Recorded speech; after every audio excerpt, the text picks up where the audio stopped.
Changeling of the Guard, written by vdrake77, narrated by Equinox3141. Chapter 31. On the Rocks. Leaving Princess Cadence in the bar was unthinkable. In truth, leaving her unescorted bordered on treasonous, but her need to see shining armor was plain, even as she adhered to this mad plan of his. I found myself annoyed with him for putting his princess in such a position, for I could see no greater good in his attempts to earn his position. Princess Celestia could give him any position she chose, and the ponies would respect it. It would be absurd otherwise. My own soured feelings were somewhat muted as he checked hopefully for any missives at the quartermaster. The quartermaster informed him in no uncertain terms that if he asked again he would be put to work peeling onions until his eyes fell out, and then no letter would do him any good.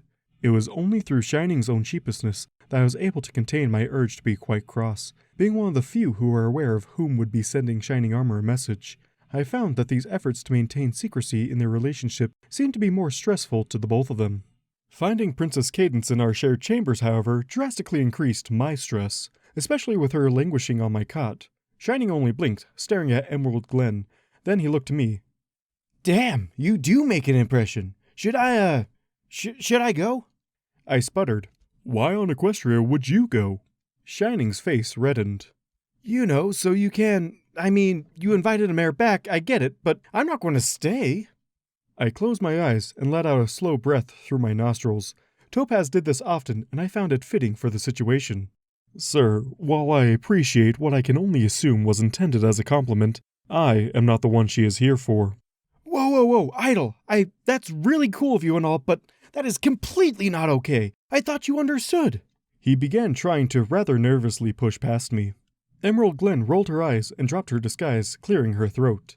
Shining got a glimpse of his beloved and did something I completely did not expect. That being, shriek like a frightened nymph and attempt to climb over my face, neither of which made the situation better. Also, he made it rather difficult to breathe, clinging to me like that. Perhaps this was another pony thing. Oh, sweet Celestia, Katie, I swear, I don't even know that mare. What was he thinking? Oh, Faust Fetlocks. Cadence became Emerald Glen again. Shining stared. She turned back into herself. Shining's grip loosened as my mouth fell open, air filled my lungs, and speech returned to me. Sir, if you please. What? What's going on? Katie, you're supposed to be in Canterlot. Why are you on Idle's bed? She blinked, looking from one identical bunk to the other, cheeks coloring, before she threw caution to the wind, smoke in her voice. Raw emotion poured off of the pony princess as she slipped off the shoddy bed that had never been intended for such grandeur.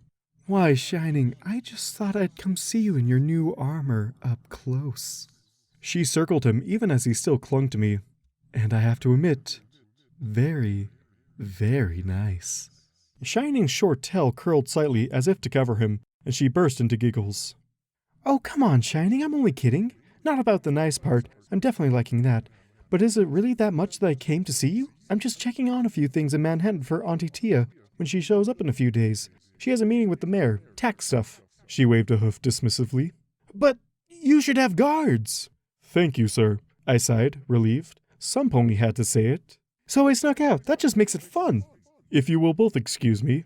I managed, successfully extracting myself from Shining, though getting out from between the two was strangely much more complicated, as they seemed to circle me. I did not need to be between the two of them to draw in the love that was in the air, after all. Shining was surprisingly terrified. He'd faced the Timberwolf with much more certainty. What was all this about? Cadence was not, to my knowledge, a very large predator. Had I misjudged her somehow? Suddenly, he blurted, "Chaperone!" And the two of us stared at him, uncomprehending. What? Idle, you need to say. I was quite sure that was incorrect, but the desperation in his voice gave me pause. I cocked my head, hoping he would elaborate, though nothing was immediately forthcoming. The princess did not seem pleased by this, but... I do? Of course, we're an unmarried couple, in a bedroom. Katie has her reputation to worry about. Can you imagine what ponies would say? It is not a bedroom, it is our quarters. I wasn't entirely sure what I was arguing about, but the princess's ire was slowly becoming begrudging disappointment. Better, but still dangerous. Right, and you know that, and I know that, and she knows that, but they don't know that, and that's why they'll talk about it. Our quarters? Were they truly that far below standard? For a princess, certainly, but with a little bleach, some wax, maybe ripping out the walls and replacing them with marble, The candle holders were mostly made of tin, I think. That was embarrassing. I believe he means us, Mr. Hooves, Cadence admitted. Our relationship is still relatively unknown outside of our old school friends. It was never really newsworthy, as I'm not a real princess. R2, Shining countered, seeming to finally be calming down. And it'd be a scandal if word got out that you were found in this situation, without someone to verify that it's absolutely innocent, which is idle. Me? I frowned. Why would my word be required to validate the princess? It just would. I glared at him, not because I disagreed, but because I believed some pony needed to be glared at. That had made about as much sense as anything else ponies did. So, what duties do I have as a chaperone? Shining's relief was palpable. Just make sure we don't do anything wrong, and vouch for us if we get caught. Of course, I was to judge their private interactions for propriety. Obviously, I knew what those rules were. Ponies were crazy. I shall endeavor to do so. Apparently, a chaperone's main duty was to watch but don't watch ponies cuddle, and it is a very odd experience. Cadence had little enough time to spare, and Shining's armor was still to be polished for the next day, so they mostly discussed their day while working on whatever tasks they could, albeit with as much physical contact between as was deemed appropriate by myself. I figured they would stop before it reached anything untoward. I was still uncertain on this whole business. Perhaps they were making sport of me. I would verify with Topaz, and Cadence admitted she might not be able to steal the time to do this again, though feeling this was all rather boring. I do confess, her giggles at Shining's retelling of my Justice belly flop were rather charming, and I was beginning to enjoy these war stories, and how there was an element of truth to them, with padding that both parties were well aware of, though I had no idea what they meant when they mentioned a strangely nearly solid streak of rainbow in the sky that had passed over the city. I had apparently missed it, though I doubted it could have been anything important. 2 days of training later, I had my response from Topaz and a letter from the Sparkle family besides, to be delivered to my roommate. Obviously, Idle, if your friend is asking you to be a chaperone with a mare he really likes, he's asking you to do a bad job. I stared at the massive.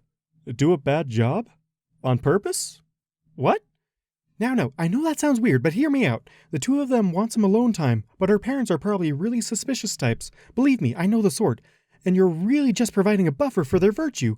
Gotta go through you before they can be accused of anything. But the point is, they don't want you to be watching them all the time. Didn't you say his mare friend dragged him into a closet once?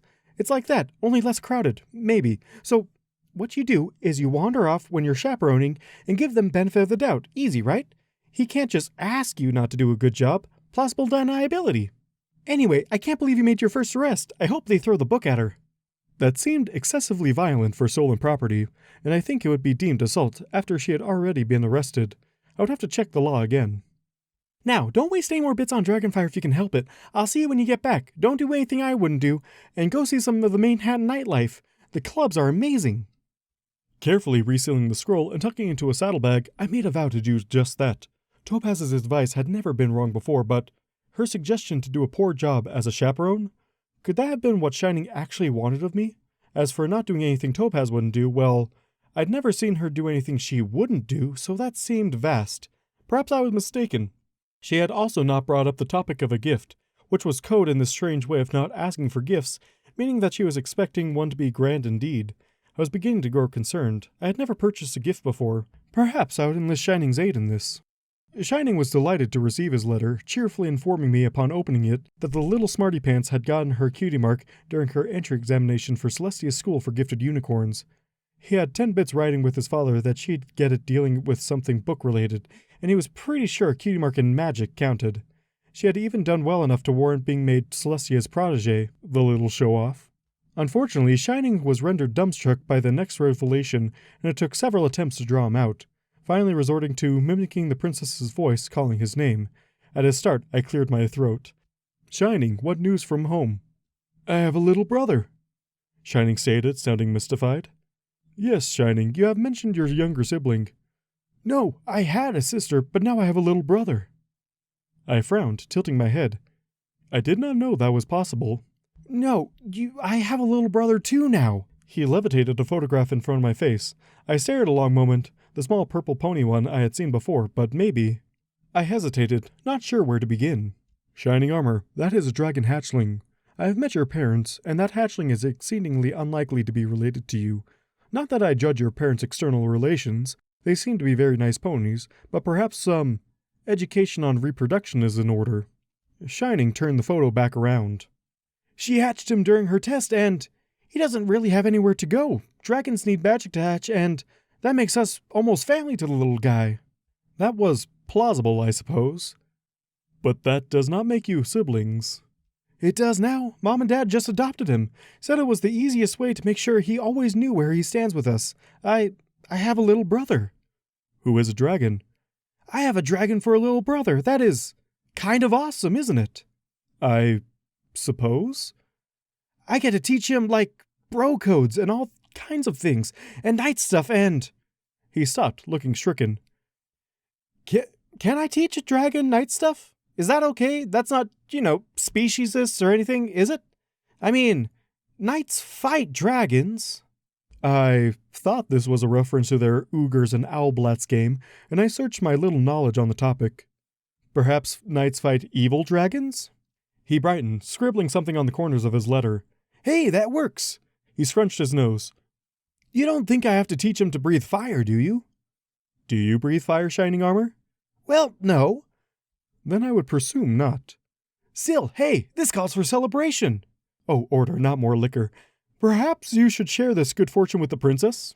I offered hopefully. The alabaster stallion brightened still further. Hey, that's a great idea. Katie's going to love hearing about this. She's staying in the Merry Trot on Bridalway until Princess Celestia gets here. I bet she doesn't even know yet. Shining and Cadence were so delighted by the news that Twilight was going to be Princess Celestia's personal student, I do not think either of them truly noticed that I did not return after excusing myself. Truthfully, I had little concerns. Shining Armor was already trained to defend the princess's honor. I could not imagine he would have any significant difficulty with her virtue. Finding a club was not exceptionally difficult. For a city that prides itself on never sleeping, there are a fair number of businesses that at least rest their eyes for a few hours. As for the club itself, I had not expected pandemonium. There was the same charge in the air as I had felt before my first meeting with Celestia, though less focused. And there was far more gyration. Ponies bounded over cut tiles on the floor with a spherical ball of mirrors casting strange light and shadow over the room, and I found myself mesmerized. I had no exceptional urge to join in this particular frivolity, but I could see that many of these moves were practiced. It was something akin to our own drill and ceremony, though I believe this was done for simple enjoyment, the complexity of motion apparently a matter of pride. However, it was such an outpouring of raw emotion that I was beginning to feel uncomfortable, as though I were witnessing something that should have been private. I watched for perhaps an hour before I became vaguely aware of another presence off to my side. "Hey," the figure stated. I noted a number of mares behind her seeming to be cheering her on. "Hello, how may I be of assistance?" Then I realized I was not wearing my armor, and I was unlikely to have been recognized as a guard. Still, if duty called, I was required to answer it regardless of preparation. "Do you want to dance?" I hesitated. "No," I offered truthfully. "I do not know how." "Oh, I don't know how either. My friends were insistent that I should ask you. It was a foolish thing to do." I couldn't help but marvel at this pony's control. Everything felt so wonderfully neutral. Was this a changeling infiltrator at work? I had to admit I was fascinated and more than a little impressed. "I see," I considered. "Would you like to stand here and watch the others dance with me?" A delicate eyebrow raised. I would. And so we did. Was that supposed to look like a seizure? I questioned of one of the very strange sets of motions. I think they were trying something new. If this floor wasn't made of polished tavertine, he would have damaged something, she said disapprovingly. "It is not marble?" I asked, surprised. "Marble is too expensive and soft. Granite would be better, but it's harder to polish." "I have always preferred granite," I admitted. "It holds up more securely." "Ah, you're a miner?" "At one point," I acknowledged. "Though I recall little of that time. I would like to try my hoof at construction at some point. Please go on." She gave a slow, deliberate blink. "I'm not boring you?" The pursuit of knowledge is rarely boring. The corners of her mouth quirked upward slightly. "What do you know about andesite?" "More soon, I hope. Is it comparable?"